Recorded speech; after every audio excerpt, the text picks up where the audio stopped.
नमस्कार, मैं हूं मनीषा बोंद्रे और आप देख रहे हैं केसरी उजाला न्यूज। भारतीय जनता पार्टी के नेताओं ने आज नागपुर में पत्रकार परिषद ली, जिसमें उन्होंने कांग्रेस पर वार करते हुए कहा कि कांग्रेस राज्य में लाडली बहन योजना को बंद कराना चाहती है।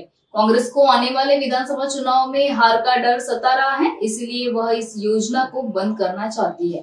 आइए जानते हैं आगे उन्होंने और क्या कहा। नागपूरमध्ये लाडली बहीण योजनेच्या अंतर्गत मोठ्या प्रमाणामध्ये लाडली बहिणीची योजना अर्ज आले। मोठ्या प्रमाणामध्ये मी आकडा सुद्धा सांगतो, त्यांचे अर्ज मान्य झाले आणि लाडली बहिणी योजनेतून त्यांना फायदा होत आहे।